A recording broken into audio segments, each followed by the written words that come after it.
80% last 1 yearలో 350 జరిగితే దాంట్లో 80% of the accidents మనకు 2 వీలర్స్ సంబంధించి ఉంటాయి.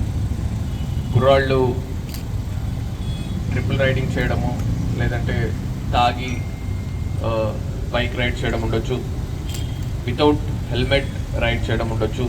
ఇవి మాకు మేజర్ కన్సర్న్స్ కింద కనపడతాయి. సో చాలా కేసెస్ మనము హాస్పిటల్లో కూడా నేను కొన్ని కేసెస్ విజిట్ చేసి చూస్తుంటాము. నాట్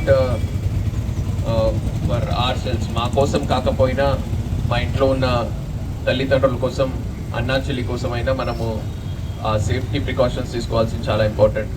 ఒక చిన్న మీ దగ్గర ఉన్న మొబైల్ ఫోన్ ఎప్పుడు మర్చిపోరు కదా, ఇంట్లో నుంచి బయటకు రావాల్సి ఉంటే ఖచ్చితంగా తీసుకొస్తారు. బట్ హెల్మెట్ ఎప్పుడు మర్చిపోతారు. పోలీసు వాళ్ళు ఎన్ఫోర్స్మెంట్ చేస్తున్న టైంలో హెల్మెట్ ఏది అంటే మర్చిపోయామని చెప్తారు. 5,000 మొబైల్ ఫోన్కి స్క్రీన్ గార్డ్, వెనక ఒక పౌచ్, కేస్ అన్నీ వేసుకొని పెట్టుకుంటాం. బట్ దీనికి ఏం వేసుకోం. ఒక చిన్న ఇంజురీ, కాలు క్రష్ అయిపోయినా మళ్ళీ రాడ్స్ వేస్తారు, ప్లేట్స్ వేస్తారు, రికవరీ చేస్తారు. బట్ హెడ్కి ఒక చిన్న మైనర్ ఇంజురీ అయినా కూడా, చిన్న బ్లీడింగ్ అయినా కూడా చాలామంది చనిపోతున్నారు, రికవర్ కాలేని పరిస్థితులు ఉంటున్నాయి. సో కాబట్టి అందరూ కూడా రోడ్ సేఫ్టీ ప్రికాషన్